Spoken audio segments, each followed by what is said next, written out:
E aí, galera, estamos aqui no podcast Semear. Vamos conversar com o Fernando, pastor da igreja Semear, aqui de Tangará da Serra. E aí, pastor, tudo bem? Tudo bem, Rodrigo. Obrigado pelo convite. Honrado de estar aí participando do primeiro e tomara que venha muitos, né? É isso aí, vamos conversar e bater um papo legal. Fernando, assim, vamos seguir uma dinâmica um pouco diferente, que a maioria das pessoas, né, conversa com alguém assim do meio evangélico, costuma perguntar sobre a conversão, sobre como foi o início ministerial. Mas eu queria saber do Fernando antes do ser pastor e ser agricultor. Sim. Lá, a sua história antes de tudo. Antes de conhecer a Cristo também. Antes de conhecer a Cristo. O que der pra contar, né? É o que der pra contar. Não, brincadeira. Então, o Fernando, antes de... Não, adulto, né? Um homem ali, conhecer a Deus, se engajar numa profissão. Eu, principalmente na minha infância, né? Sempre fui muito ativo, muito de me divertir, muito criativo. Processo de criação, vivia muito isso, sabe? Eu vivi um momento muito feliz na minha vida, na minha infância, aqui em Tangará, sabe? Morei também um tempo no Rio Grande do Sul, também tive uma experiência boa de vida lá, bem diferente daqui, confesso. Outra cultura, muda muita coisa, mas também agregou muito para minha vida, né? Me abriu os olhos para muitas coisas. E aí foi um momento de muito amadurecimento lá nessa vivência em outro estado, uma nova cultura. Lá que eu conheço minha esposa, né? Cláudia, a gente se casa lá. Mas conta a dinâmica. Você nasceu lá, veio pra cá com quantos anos? Eu sou tangaraense. Você é tangaraense? Sou mato-grossense, tangaraense de nascença. Eu não sabia, achei que você era... O pessoal se confunde muito, porque eu tenho um pouco do sotaque gaúcho, um pouquinho de aparência, mas eu sou mato-grossense, de fato. E aí, até os 11 anos de idade, morei aqui, junto com os meus pais. Tenho mais 3 irmãos, pai e mãe. E isso em dezembro de 97, eles retornam para o Rio Grande do Sul. E, obviamente, eu criança, fui junto com os meus pais. E lá eu ainda moro 15 anos. Então, eu tenho, assim, são 2 etapas da minha vida. Essa etapa inicial aqui, infância, e depois lá, nesse momento já de adolescência, início da vida adulta, foi no Rio Grande do Sul. Brincou na rua? Bastante. Nossa, jogava bola, arrancava a unha do dedo. Então foi uma infância normal da década de 90, né? 2000. Infância raiz. Raiz. Brincava bastante, fazia bastante bagunça também, né? Não vou mentir aqui. Dá um pouco de trabalho. Mas eu até falo assim que as minhas peraltices, né? De infância, não eram com maldade. Eu acho que eu tive muita liberdade e acabei explorando muitas situações que talvez não deveria ter explorado, mas não tinha maldade, era só a curiosidade da infância mesmo. E a escola, como que foi? Como que era o Fernando na escola? Cara, escola aqui, normal, aquele primeiro momento, gostava, ser bem sincero, ia bem. Lá no Sul já tive dificuldade, mudou muito o contexto cultural, mudou muito a forma de ser lá, né, até o sentido assim do enredo dos colegas, né, porque eu iniciei aqui, segui com o mesmo grupo até a 4ª série. Chegando lá, eu vi um outro grupo e foi um pouco difícil a adaptação. Tive dificuldades na escola. Não foi um período muito fácil, não. Até eu não consegui, né, concluir ali nesse primeiro momento. O normal, que seria, na época, 8ª série, primeiro ano, segundo ano, né? Eu interrompi os estudos até nesse período. Por vários motivos, né? A minha própria dificuldade de aprendizado, as dificuldades de contexto familiar que acabaram me levando até o momento ali de depressão que eu sofri nessa adolescência. E aí eu, sinceramente, parei com os estudos nesse momento. Depois, já adulto, casado, aí eu dei sequência. Isso foi após a minha conversão. Dei sequência e fiz a conclusão. Até iniciei um curso superior. Só que acabei tendo que interromper também, porque aí eu vim pra cá e eu não consegui conciliar. Interessante essa questão da escola, né? Porque a gente costuma entender que aquele aluno que tem dificuldade de aprendizagem vai ter futuro profissional mais voltado para a área técnica, para a área mecânica, né? Para a área assim que não é do quesito intelectual. E as coisas mudam, parece que liga uma chave, né? Foi, eu realmente, assim, eu vejo muito a graça de Deus nisso, Rodrigo. Ah, Porque se for olhar pela minha vivência de escola, as minhas habilidades, a minha capacidade cognitiva da época, eu tinha tudo para dar errado mesmo, sabe? Para ser o que a gente chama hoje um fracasso na vida, né? sim. Falando assim, desde o sentido financeiro até no contexto emocional. Muita imaturidade nesse sentido. Mas tudo muda após a minha conversão, né? E é legal, eu gosto de falar dessa parte não tão bonita da minha história, porque muitas pessoas só conhecem um lado hoje que tá aqui às vezes no domingo, né? Que fala, que explica, a gente tá nesse lugar assim como uma referência muitas vezes para as pessoas. Só que isso é parte da minha história, né? E eu gosto de contar a outra parte, que não foi tão bela, foi difícil. Porque isso acho que deixa mais claro ainda, isso reforça ainda mais que tudo o que aconteceu por Cristo Jesus. Sim. E é importante reconhecer também o passado da gente, pra gente também conseguir lidar com coisas do presente, né? Coisas assim, problemas que a gente talvez tenha dificuldade de resolver. Tá tudo também lá no passado, né? Importante isso. Sim, Questão Rodrigo. familiar, infância, adolescência. Sim, Vem explodir depois, né? com certeza. Isso uma hora aparece, né? Tudo que a gente vê na infância e vive na infância, essa construção que a criança tem ali, seja do lar, dos ambientes que ela tem, positiva ou negativa, é muito da visão de mundo que ela vai ter na vida adulta. Sim. Então, eu faço assim essa lembrança, né? Assim como a Bíblia fala muito, quando o povo sai da Terra Prometida do Egito para a Terra Prometida, quando eles atravessam o Jordão, Deus dá uma ordem, coloquem lá memoriais. Eu gosto muito daquilo. Por quê? Para que os filhos de vocês lembrem do que eu fiz por vocês. Então eu tenho memoriais na minha vida. E eu falo não bons memoriais. Tem os bons também, óbvio, né? A gente também tem que lembrar dos bons, do que Deus fez de bom. Mas eu também guardo os memoriais ruins. Porque eu tenho que sempre lembrar de onde Deus me tirou. Eu tenho que sempre saber quem eu era e o que Deus me transformou. Eu não posso achar que hoje, por estar numa outra situação de vida, algo tenha começado comigo. Não, começou tudo por Jesus. É Ele quem fez toda essa obra na minha vida. Então eu guardo esses memoriais, sim, na minha mente. Importante. Aí você passa lá 15 anos, né, no sul. Aí você vem retorna a Tangará da Serra. Aí a pergunta que eu faço: por que Tangará e não, por exemplo, Cuiabá? Sei lá. Sim. Por que não? Por que Tangará? Eu tenho uma paixão por essa cidade. Eu lembro do dia, eu com 11 anos de idade, do dia que nós saímos daqui para ir para o Rio Grande de ônibus. Na época foi eu, a minha mãe e meus irmãos de ônibus. Melhor, eu, minha mãe, meu irmão mais novo e minha irmã. Meu pai e meu irmão mais velho já estavam lá. Tinham ido um pouco antes para organizar tudo. E eu lembro que eu dentro do ônibus, saindo daqui de Tangará, até num posto que tem ali onde era a saída antigamente. Eu lembro que lá eu fiz não digo um voto, mas eu coloquei isso na minha cabeça. Eu falei, um dia eu vou voltar.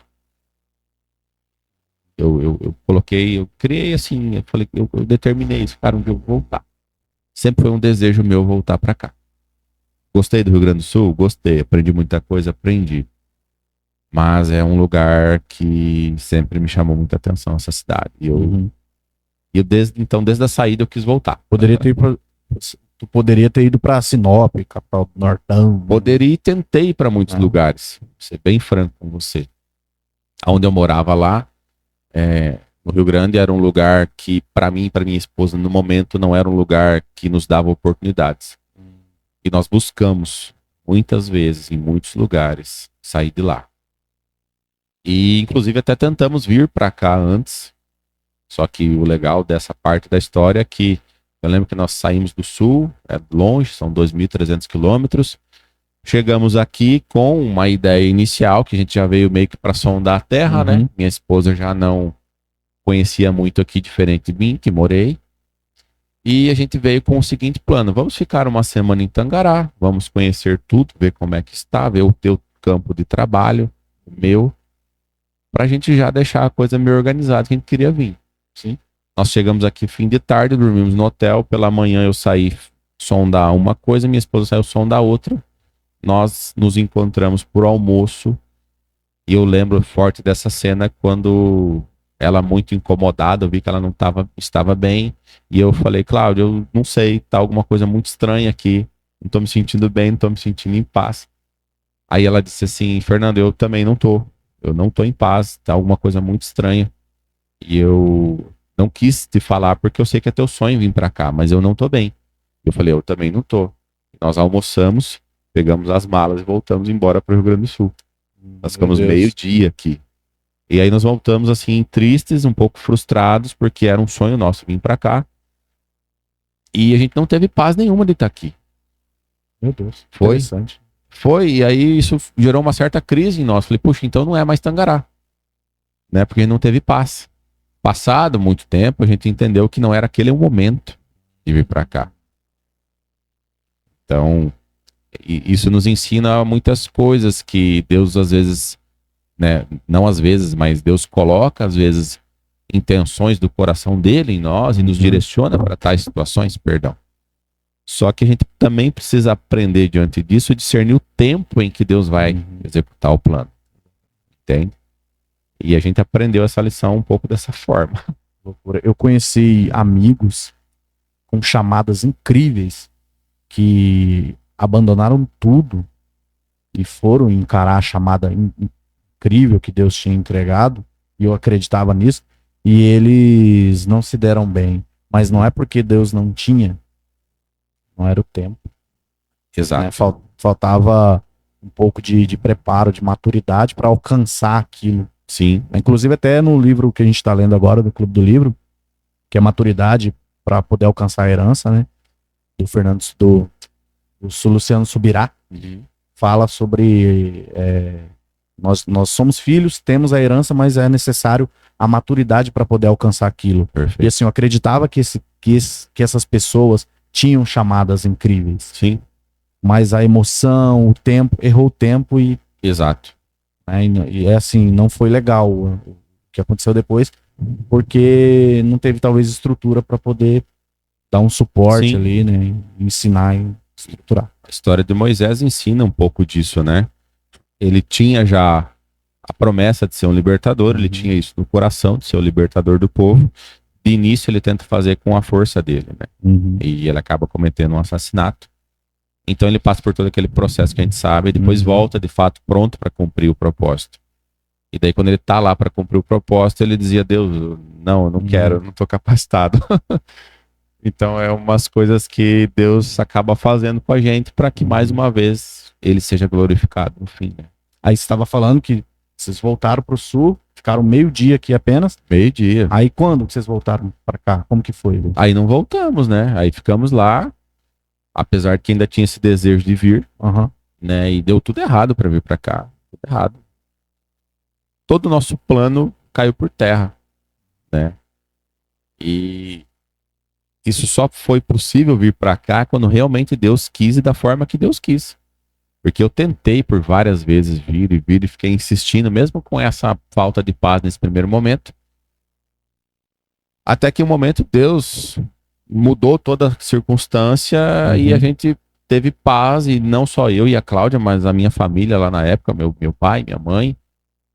E aí a gente viu, tipo, é agora. E aí a gente veio.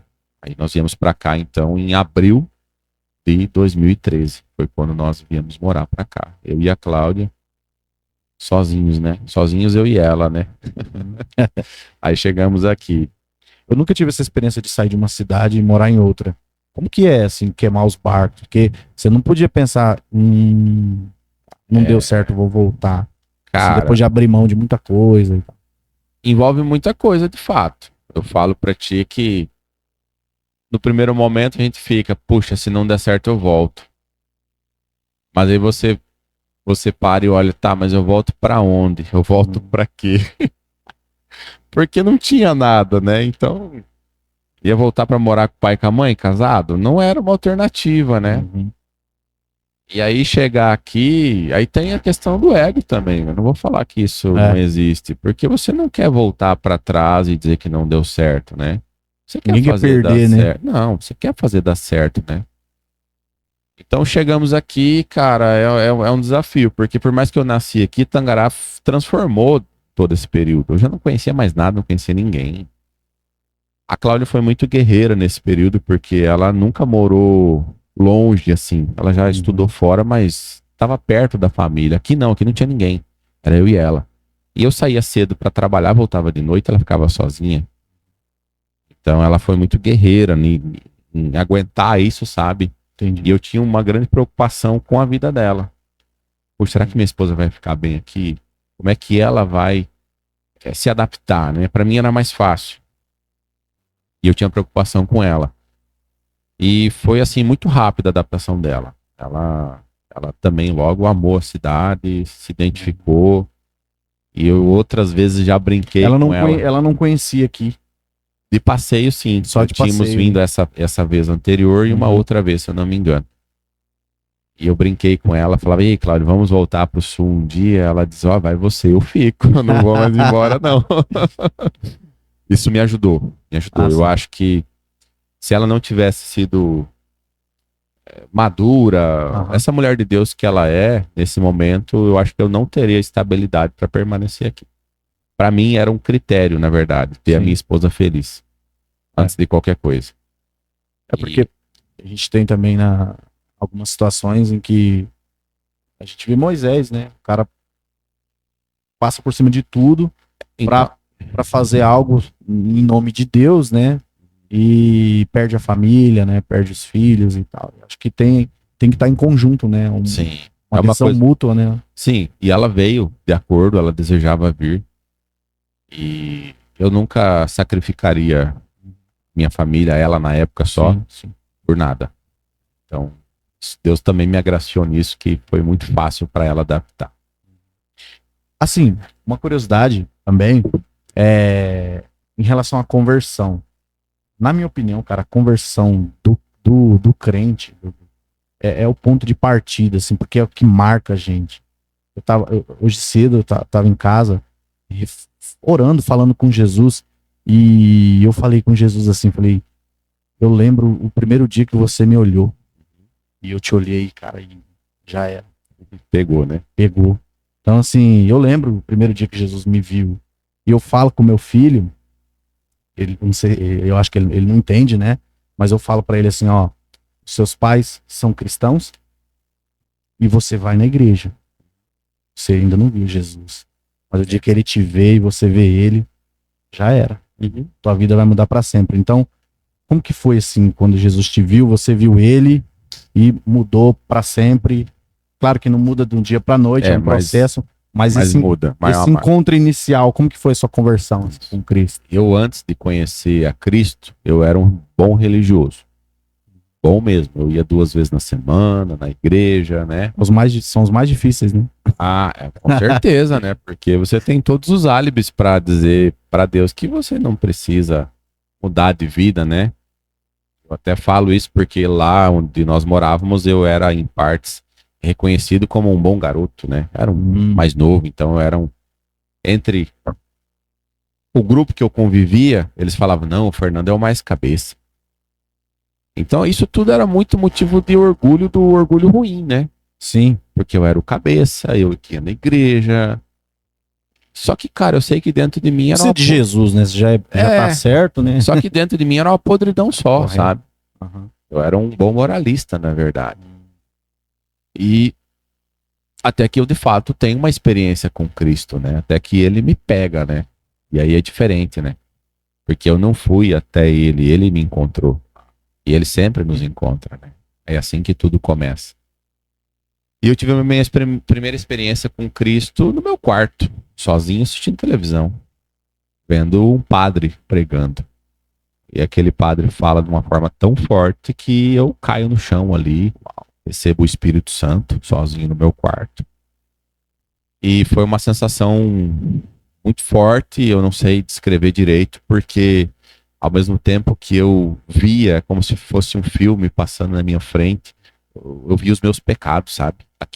Aquela conduta moral bonita que eu tinha, saiu inteira, sabe? Loucura, Tudo que eu né? tinha de podre ficava vindo na minha frente, eu vendo aquilo e eu chorava. Eu chorando de arrependimento, de reconhecer tudo aquilo que estava dentro de mim, de poder ver. Só que ao mesmo tempo que eu ia vendo e chorando e me arrependendo e pedindo, Deus me perdoe, chorando igual criança. Eu lembro que eu estava até numa posição fetal no chão, assim. Eu ia me sentindo alegre porque eu ia me sentindo curado ali, eu me senti liberto. E isso passa-se ali uns 30 minutos dessa situação, não sei direito, não tinha como marcar. Isso aí é a samaritana na beira do poço, né? Desse tipo, assim. Cara. Você vê que ela era um dia comum. Total. Ela tava indo lá buscar água no poço e Jesus encontra ela e muda a vida dela. Resume-se ao encontro dele conosco, né? É ele que acha a gente, né? Não é a gente que vai lá atrás. 100%.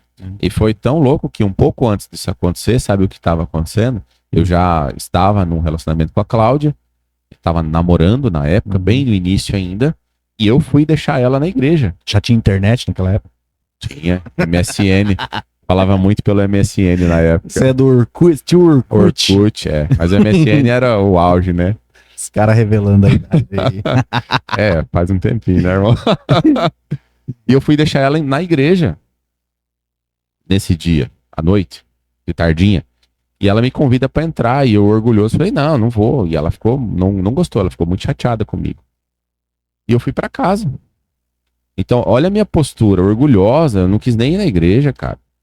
Eu não quis entrar no prédio lá na hora. Ela já ia à igreja? Ela frequentava a renovação carismática. Renovação carismática. Isso. E eu só era um bom católico, praticante, mas... E nem culpa a igreja porque o problema era eu mesmo, né? Sim. Eu que vivi em pecado, eu que escolhi viver isso. E eu negando ali participar do encontro ali no momento, eu chego em casa e Deus me pega, cara. Aí que eu tiro disso? Cara, não dá pra fugir de Deus, sabe? Não dá. E é melhor se entregar logo, sabe? Acho que todo mundo em algum momento da vida já ouviu, já sentiu, já teve uma experiência de Deus, tá dizendo, cara, vem logo. Sabe? Não espera nada mais acontecer pra vir, vem logo. E ali foi muito forte. E eu falo, ali eu nasci de novo, ali eu levantei outra pessoa. E minha vida mudou, cara. Minha vida mudou, porque a partir daquele dia eu comecei a ter sede de Deus. Aí eu comecei a ter sede de Deus. Falei, não, agora eu quero conhecer esse Deus de verdade. E aí eu comecei a ler a Bíblia, sozinho. E aí volta a história da escola, né, que a gente tava falando antes. E aí o que eu te falo? Eu era péssimo em leitura. O primeiro livro que eu li na minha vida foi a Bíblia. Que bom, né? Eu acho que sim, né? E eu lembro que eu tinha, assim, um tanto real desejo por Deus, de conhecer, de me relacionar, que eu peguei, até tô com a minha Bíblia ali, que hoje eu dei pro meu filho, tá com ele agora. Aquela mesma Bíblia. Só que eu não sabia nada como era. Então eu lembro que eu só peguei o Novo Testamento e comecei a ler Mateus, Marcos, Lucas, João, e aí a Cláudia junto, e ela dizia, aí, Fernando, o que você entende? Eu falei, não entendi nada. Não entendi nada que esses caras estão falando. Isso aqui pra mim nada faz sentido. Só que eu não parei de ler. E eu continuei. Eu lembro que quando eu cheguei em meados de Atos dos Apóstolos, cara, ali eu acho que Deus viu a minha vontade, de fato, de aprender e começou a ter aquela palavra rema, né? Que vai saltando. Né? Aí Deus começou a se revelar ali de verdade. Cara, aí começou a fazer sentido aquilo ali pra mim. Aí já era. Aí eu apaixonei pelo negócio, né? E aí foi, pum, Apocalipse, aí comecei Gênesis. E foi rapidão ali a Bíblia inteira, né? E aí, cara, o louco foi que eu continuei na igreja católica nesse período. Eu não mudei de igreja após o meu encontro com Jesus. Então, mesmo fazendo tudo que eu fazia antes... Não tirou a TV da casa? Não. Parou de ver futebol? Não, cara, eu fui me sendo transformado de fato pela palavra. Aquilo que eu ia lendo, eu ia olhando para genuíno isso, né? eu ia olhando para minha vida e dizendo, cara, isso não tá certo. Então não era alguém que veio me dizer o que eu tinha que fazer, o que eu tinha que mudar. A palavra estava me mostrando. E eu tô falando do básico mesmo. Né? Sim. Isso é legal. Comigo foi assim também. acho que eu dei, assim, Deus proporcionou também eu estar num lugar mais livre nesse sentido, e assim, os hábitos, porque o Espírito Santo ia pedindo, né? Exato. Eu lembro, não que seja errado, né, gente, mas para alguns é e tal, mas eu lembro, eu já há muito tempo na igreja, de cabelo grande, brinco, Uhum. e lá, cara, no louvor, no ministério de louvor, assim, pro lugar, porque isso é também questão de lugar, né? Você vai em São Paulo, você vai na cidade grande, nos congressos de jovens, a galera despojadona no Normal. altar, né? Você vai em cidade interior, a galera é mais, né? Sim. Não, tem que usar roupa formal no altar, né? Você é ministro, você não pode isso. Aham. E os pastores da igreja que eu congregava, irmão, é Deus que vai fazer a obra em você. E eu no altar com o cabelão, eu tirava o brinco, né? Colocava no bolso e o cabelão. E um dia o Espírito Santo falou: tá bom, não precisa mais. Não que isso ia servir de conduta pra todo mundo, né? Sim, sim. Mas assim, tira. Vai nos direcionando. Ele vai direcionando, ele foi direcionando. O cabelo é o de menos, mas direcionando em questão das ações. Claro. E nunca ninguém falou: ó, você tem que parar de ouvir isso, parar de falar isso. O Espírito Santo foi tratando assim, cara, isso é loucura. Isso é a obra genuína Foi. do poder. E aí eu não deixei de congregar. Uhum. Eu continuei congregando na igreja católica. E até tentei lá dentro Uhum. falar mais da palavra. Até que um ponto que eu vi, cara, eu também precisava ser cuidado, entende? Eu também precisava ir além do que eu já estava aprendendo. Eu sabia que eu tinha muita dúvida, né? Sozinho, lendo a Bíblia sozinho. Uhum. Óbvio, né? Surgem muitas dúvidas. Sim. O básico, o pecado, eu sabia. Pecado é pecado, né, irmão? Não tem. Você não precisa ser teólogo para saber que pecado é pecado, né? Você não tem que se prostituir, você não tem que viver na imoralidade, você não tem que viver nas bebedices, nas orgias do mundo. Isso é bem claro que a palavra diz. Mas tinha muita coisa que eu tinha dúvida, né? Sim. E aí eu comecei a, puxa, e agora, né? E agora, e agora, e agora? Até aí que foi quando eu comecei a frequentar uma igreja evangélica. E aí isso foi muito marcante para nós, porque nossa cidade pequena, que não foi fácil na época, no momento, mas a minha escolha de congregar não foi pela placa, não foi assim, sim, foi por um simples motivo, porque a gente conhecia, a Cláudia conhecia até mais, mas eu estava conhecendo a vida do Jeter e da Célia, que foram nossos pastores muito tempo. E eu lembro que eu falei isso para Cláudia. Eu falei: Cláudia, nós vamos congregar lá com eles, porque eles têm algo que eu preciso aprender. Aí a Cláudia: o quê? A família deles. Eu vejo o trato dele com a esposa e com o filho, que ele tinha um só na época, hoje tem 2. É algo que eu preciso aprender. Eu preciso desse modelo para minha vida. Pelo exemplo, né? Pelo exemplo, porque eu não tive isso da forma correta. Então eu não fui por um cargo, eu não fui porque eu apenas queria conhecimento, mas eu decidi andar com pessoas que seriam testemunha, que seriam um exemplo para mim naquilo que eu precisava naquele momento, que era construir uma família. Você falou um pouco fora daqui, choque cultural e religioso, e a dificuldade que vocês tiveram no início do evangelho. Foi. Porque eu vivi um tempo, aqui no meu contexto, que ser crente era legal, ser gospel. Eu já, assim, até algumas empresas tinham como pré-requisito contratar evangélicos. Sim, sim. Aqui nessa cidade, sim, em Tangará da Serra. E com vocês lá foi diferente, né? Vocês não tiveram. Totalmente. Nossa, não vou, mas super apoio. Ó, que decisão legal, não foi bem assim. Não.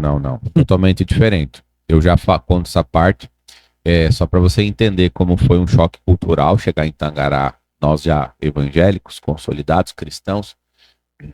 A gente recém-chegado, tínhamos que mobiliar o apartamento que a gente morava, saiu no centro para comprar algumas mobílias, coisas simples.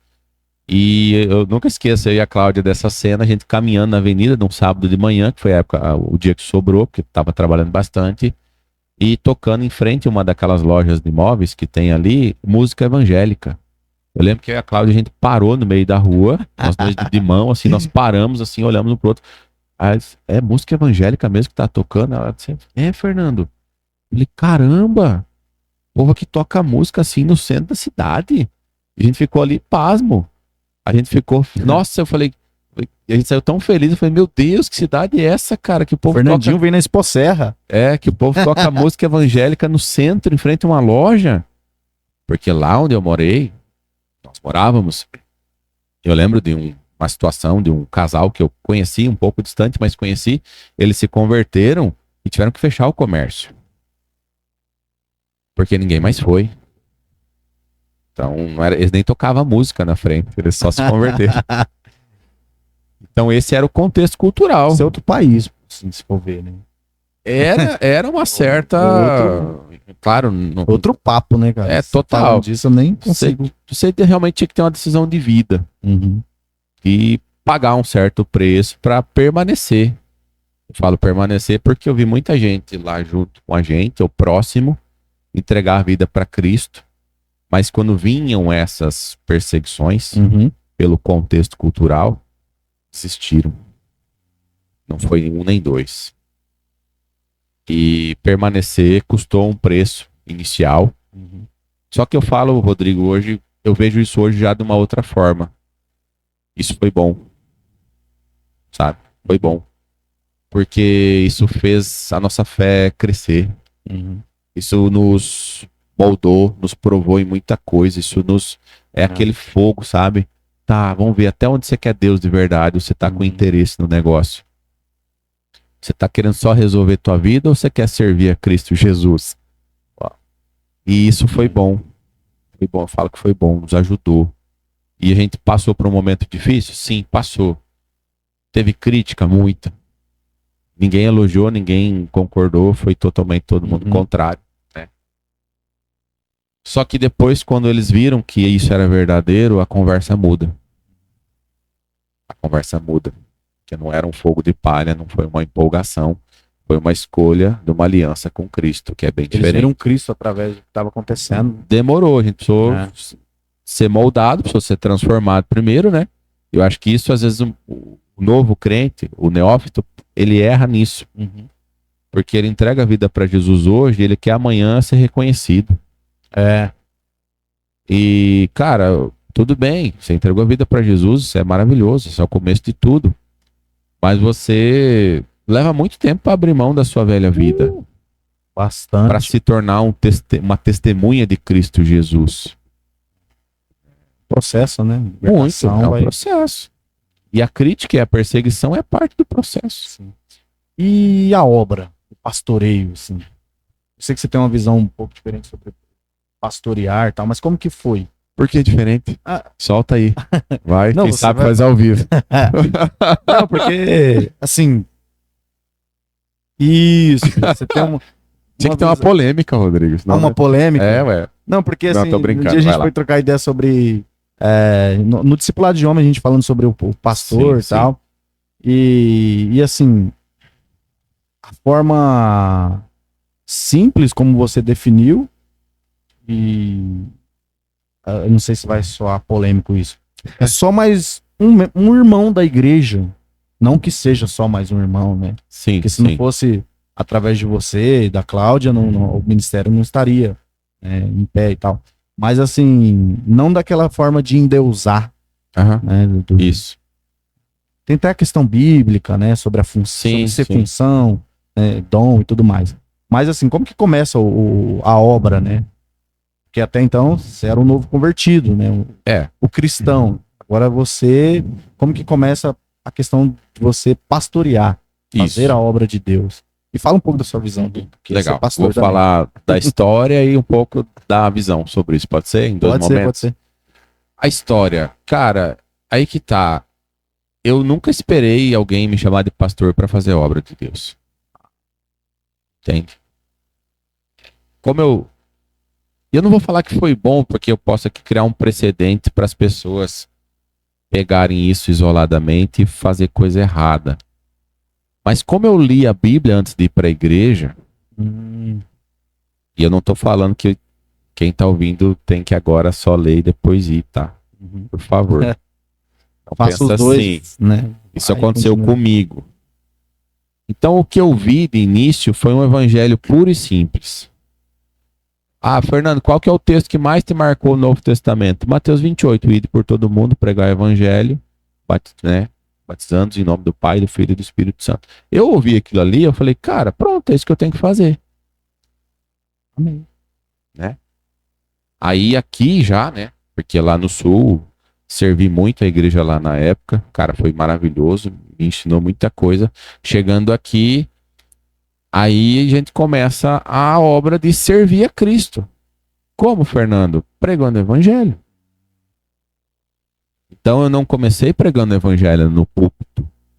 Eu não comecei trazendo as pessoas para minha casa para pregar o evangelho.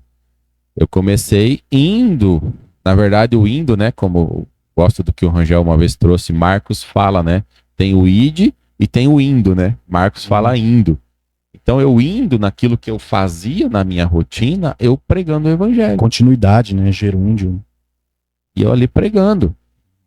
Até o momento que nessas de falar de Cristo, algumas pessoas começam a se identificar, puxa, que legal, tal, tal. E aí como é que faz? E agora, né? Agora entra um outro processo, que é um processo de consolidação de fé. Aí você já começa, não, então vamos conviver mais, né? Vamos estar mais perto. Então foi isso.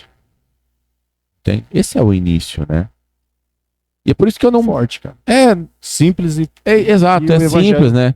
É por isso que eu falo assim que eu não fico muito preso a esse negócio, pastor, pastor, pastor, e não estou diminuindo isso, que é extremamente importante, válido e é bíblico, porque tem gente que espera isso para poder fazer o que Deus já pediu para fazer, entende? E cara, a Bíblia fala que não é para todo mundo isso, o ensino não é para todos, Sim. não é para todo mundo almejar isso. É um lugar, a Bíblia fala, né, que é um lugar diferente. Sim. De mais responsabilidade. Mas, cara, todo mundo pode pregar o evangelho. Não precisa ter o título de pastor. Não. De fato. Eu não estou dizendo que daí você não precisa de uma igreja, não precisa ser pastoreado e não precisa de todo o resto que o corpo de Cristo oferece. Eu não estou diminuindo isso. Estou começando do básico, entendeu? Para tudo direcionar para o macro. Então, aí respondendo um pouco sobre a visão de pastor. Refaça aí que eu acho que eu deixei meio equivocado, meio confuso. Né? Não foi não. O Fernando falou que pastor... Não existe, não, brincadeira. Aí edita isso, joga lá, né? Pronto. Isso é massa. Né? Não tem pastor. Não, tem, com certeza. Só que eu não prefiro, eu não me faz bem, eu não gosto de olhar o pastor como uma figura única na igreja. Isso que eu isso me incomoda, tá? Eu prefiro olhar para o corpo de Cristo como um corpo vivo e todos os outros ministérios atuantes dentro da igreja, porque eu não quero colocar uma pessoa como maior que o irmão, é mais importante, porque a gente sabe biblicamente que cabeça é só Cristo, né? Sim. Então, Cristo é o cabeça da igreja. Eu sou pastor na igreja? Sou. Mas eu, como pastor, sou parte do corpo de Cristo. Eu não me torno cabeça por ser pastor. Então, quando eu falo de igual para igual e me coloco no mesmo lugar dos irmãos, estou falando porque eu sou do mesmo corpo de Cristo. E o cabeça é ele. Ele é o verdadeiro pastor da igreja, né? Biblicamente faz todo sentido, né? Para mim faz. Né? E óbvio que tem estruturas que preferem ter aquela figura mais mais atuante, é diferente. E tudo bem, é importante, né? Isso nos ajuda, a gente tem muitas referências boas também. Sim, com certeza. Mas olhando para nós assim aqui, eu prefiro olhar de igual para igual. Então pode chamar você de Fernando. Pode, né? Velho, se os caras quiserem cortar aí, mas eu achava um pecado, assim, os caras chamando de né? Fer. Então, é que na minha identidade... Não chama o cara de Fer, mano. É pastor Fernando. Eu comentava com a minha esposa, falei, amor, os caras chamam ele de Fer. Eles estão muito em pecado. Heresia, né? É muita falta de honra com o pastor da casa. Mas não, zoeira. Eu entendo, eu entendo essa compreensão e eu acredito nela. Amém. Acredito nela. Primeira vez que fizemos um batismo nas águas aqui, eu e a Cláudia, nós não tínhamos um prédio, tínhamos uma estrutura de prédio, que a gente chama de igreja, mas é o prédio. Nós nos reunimos em casa, e aí nós alugamos um espaço para fazer o batismo. E eu lembro até dessa cena, assim, que me marcou negativamente, mas também me impulsionou a seguir em frente. Eu lembro que a gente fazendo o batismo ali, eu vi gente falando assim, mas eles não são pastor, eles não podem batizar. Aí, meu irmão, eu fui pra Bíblia, né, e olhei, eu tentei achar essa parte que diz que tem que ser o pastor que batiza, né. Aí eu não achei. Não achou. Eu só li lá o Mateus 28, ide por todo mundo, pregar o evangelho e batize-os. Em nome do Pai, do Filho e do Espírito Santo. E quem que ele estava pedindo para ir? Os discípulos. Os discípulos, né? Então, assim como eu falo, às vezes eu não quero diminuir de forma alguma a igreja, a estrutura, a organização, o pastoreio e todos os outros. Não estou falando disso. Eu estou falando que isso, às vezes, da forma que está sendo feita, da forma que as pessoas escolheram, na verdade, viver isso, está escravizando muita gente boa. Muita gente que tem chamado, que tem fruto, que tem dom, que está dando fruto, mas está esperando alguém botar a mão na cabeça dele e dizer para ele o que ele tem que fazer, aquilo que a Bíblia já manda ele fazer. E assim, antes de terminar, uma dúvida. Acho que já quase uma hora, né? Não sei. 40 minutos. Antes de terminar, fazer a pergunta final. Achei que ia dar umas 4 horas de podcast. Bateu o recorde do... Não pode falar, né? Pode Brincadeira. Falar. Por que semear? Por que não ministério apostólico? Tô zoando. Já deu para entender, né? Por que não ministério apostólico? Do fogo, do poder da glória. Semear, né? Isso é muito... Fala muito de mim, apesar de que eu não trato o ministério como meu, tá? Eu não digo que é o meu ministério. O ministério é de quem tá aqui, tá? E fala da diferença de ministério e igreja também. Tá. Legal, vou falar disso. Então, a gente vai amadurecendo em algumas coisas, Rodrigo, e eu acabo sendo um pouco criterioso com nomenclaturas, com alguns entendimentos. E a gente tem uma direção de Deus para Tangará de trabalhar muito a questão cultural, fazer um evangelismo cultural. Tá. Forte. É forte. É forte, irmão. Tem que ter sotaque, senão não é forte. E aí, então, a gente escolheu colocar ministério, porque ministério fala de trabalho. Então, quando eu venho aqui, no domingo, que seja, ou na quarta-feira, perdão, nas orações, seja lá o dia que for, quando eu venho no ministério, eu venho para trabalho. Então, eu não venho aqui para sentar e receber. Eu venho aqui para entregar algo e para fazer algo para Deus. Seja no culto, seja na oração. Mas o culto eu não vou receber? Não, meu irmão, você vem entregar no culto. Você não vem receber palavra, você recebe a palavra e entrega alguma coisa de volta, né? O que, Fernando? Você tem que entregar algo que você está carregando que não é seu e viver a palavra. Entende? Então a gente vem aqui a trabalho. Igreja? Mas e a igreja? A igreja a gente é em todo lugar, né? Nós somos igreja aqui. Eu, você, o Rangel que está aqui nos ajudando. Então a igreja fala de pessoas, ministério, aí eu coloco como estrutura. É uma estrutura que a gente usa para servir a Cristo. Assim eu prefiro ver assim, tá? Até para ir talvez corrigindo algumas coisas a gente vê que talvez não tá legal. E aí semear, por que semear? Cara, é meu dom, cara. Eu falo semear, a gente escolheu isso porque Deus foi ministrando muita coisa.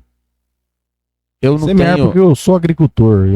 Não, mas o agricultor é diferente, sabe? Porque como agricultor eu planto para colher. Mas no ministério eu não planto para colher. Eu só semeio. Sabe? O semeador saiu a semear, né? Então eu sou assim. Eu tô semeando. E aí, se me pedir, tá, mas qual que é a tua expectativa? Cara, é as pessoas conhecerem Jesus, né? É isso. É isso que eu quero. Da forma mais simples que seja, mas que marque a vida dela para um sempre. E eu E eu vi que isso foi muito forte no início aqui. Eu falo pelo seguinte, porque quando a gente iniciou pregando o evangelho, porque não tinha uma estrutura, não tinha um prédio, não tinha um nome, eu não era pastor intitulado pastor, eu era apenas um cristão, né? E aí acontecia muito, cara. Eu ia lá, pregava o evangelho para uma pessoa e começava um processo de discipulado, de Sim. consolidação de fé, e alguns eram desviados, outros se entregando a Cristo, e de repente essa pessoa vivia uma experiência com Deus, né? E aconteceu muitas vezes, a pessoa vinha até mim, me contava, Fernando, vivi uma experiência com Deus, tal, agora eu vou firmar, Fernando. Uhum. E aí dentro de mim eu pensava, puxa, até que enfim eu vou ter alguém para caminhar comigo na igreja, né? Porque muitas vezes era só eu e minha esposa. Sim. E aí ele dizia, então agora eu vou ir para a igreja tal, tá? Porque eu não era igreja, testando, entendeu? irmão. Eu e minha esposa não era igreja na cabeça dele. Não derramaram ungido em vocês. Então, e aí ele ia, de fato, para uma igreja. E que bom que foi, né? E ficou e Amém. tá dando fruto. Não foi um nem dois, foram muitos assim. E aí, meu irmão, aí ali a gente foi muito polido assim nessa parte, né? Que a gente ia lá, fazia todo um trabalho de semear, de consolidar, discipular, e Deus vinha, né? Obviamente, pegava a pessoa e de repente essa pessoa só vinha agradecer e sair. Então a gente viu que nosso trabalho é semear. E assim, até em questão do podcast aqui, da estrutura, né, do que é postado, importante também a gente falar para as pessoas que nós não criamos a estrutura para falar já tem uma história, um contexto, né? Primeiramente você serve o reino, você serve a Deus e ele vai colocando os veículos, né, as Sim. estruturas para você expandir isso, né? Um planta, outro rega, mas quem dá o crescimento é o Senhor. Exatamente. Então é isso que a gente tem feito como igreja. Eu estou aqui semeando e outros tantos irmãos juntos semeando. E Deus vai dando crescimento do tempo dele, da forma dele. Vai acrescentando. Né? Vai acrescentando, vai tirando também, porque às vezes ele dá umas tiradas de algumas coisas. Né? Mas amém. Né? Até a gente... Eu sou muito questionador. Uhum. Mas não sou aquele cara que questiona só pela crítica, tá? Eu gosto de chegar numa conclusão e numa construção, porque reclamar por reclamar não ajuda nada, né? Mas pensar, eu penso bastante. Então, até esses dias eu estava pensando sobre esse termo que a gente tem usado muito. E quando eu falo pensando, é que eu não cheguei na conclusão, tá? Eu estou apenas refletindo. Então, não tome isso como doutrina, tá bem? Uhum. Sobre o que a gente tem falado muito. Ah, mas a igreja tem que ser relevante. Tá, tudo bem, tem que ser relevante. Sim, concordo. Mas antes tem que ser fiel. Qual? Porque só para ser relevante, em partes é fácil. Em partes, né? Agora, para ser fiel, aí acho que isso é mais sacrifício. É mais verdadeiro. Porque na fidelidade, o fruto acontece. Uhum. O que a Bíblia fala? A Bíblia diz, o que importa é que os despenseiros de Deus, e está falando de nós, né? Uhum. Se encontrem fiéis. Então, o que Deus talvez espere de nós na sua vinda, quando a gente for lá passar pelo julgamento de Cristo e apresentar nossas obras, além dos frutos que nós temos que dar e além das obras que nós temos que apresentar, sim, mas que a gente chegue diante de Deus fiel com aquilo que Ele nos deu. Entende? Entendi. Porque senão a gente vira às vezes só um grupo de pessoas que está fazendo. E é muito fácil, né? É muito fácil. E é bom. E assim, eu ia fazer a pergunta quem é o Fernando, mas se eu fizer essa pergunta mas eu consigo responder. Você vai definir quem é o Fernando, você vai entender. Se você pudesse jantar com 3 pessoas, vivas ou mortas, quem seriam essas pessoas e o porquê? E assim, obviamente não pessoas da tua família, que você tem essa possibilidade. Hoje, né? Que eu não tive a chance de conhecer, que você não tive, né? ou agora você não tem essa possibilidade. Sim. Por distância, por não conhecer. Sim. 3 pessoas vivas ou mortas, quem seriam essas pessoas num encontro só e por quê? Ixi, um encontro só, né? É fácil. Um rolê aleatório, assim. Bem aleatório. Lula, Bolsonaro e Neymar. Neymar, na Arábia Bem Saudita. aleatório, né? Desse jeito. Cara, tem duas. Eu vou colocar duas, mas é uma só. Daí você me desculpa, vai ser 4. Beleza. Não, mas você vai entender. Duas pessoas que eu queria ter conhecido, sentar, queria ter o prazer de sentar na mesa e ouvir e conhecer a história, são meus avós paternos. Meu avô paterno e meu avô materno. Eu não conheci meus avós. Sério, né? Não conheci. Quando me dei por gente, os dois já eram falecidos. Então, cara, eu tenho muita curiosidade de conhecer meus avós. Tenho muito. Eu fui criado pelos meus avós. Eu não tive essa alegria. E eu sinto falta. Mas, então, cabe dentro dessa pergunta isso, né? Ah, cara, obviamente a segunda pessoa seria poder ouvir a Cristo, né? Cara, eu oro por isso. Juro pra você, não tô falando da boca pra fora. Eu muitas vezes oro dizer, Deus, eu sei que eu não sou assim grande coisa, né? Não sou assim, eu sei que não é por mérito, tá, Deus? Mas eu oro isso porque é um desejo mesmo, sabe? Dizer, Deus, eu queria viver uma experiência como Paulo, sabe? De ficar uns 3 dias assim, ouvindo só de Jesus. Meio arrebatado, sabe, esse negócio. E aí eu ia tirar tanta dúvida que eu tenho, dizer, tá, mas me fala disso aqui. Como é que você ia cuidar da igreja hoje? Sabe qual que é a minha oração que eu faço? E eu perguntaria isso para Jesus se eu tivesse a oportunidade de sentar com ele cara a cara. Eu ia dizer, Jesus, me ensina a ser um pastor? Eu ia perguntar isso para ele. Eu acho que seria doido. Também colocaria Jesus na minha mesa, mas ele enquanto homem na terra, quando ele estava com os discípulos, como que era a humanidade? Deus encarnado como homem, cara. Que loucura. É uma coisa que, sei lá, não tem como explicar. Às vezes a gente encontra pessoas assim. Sim.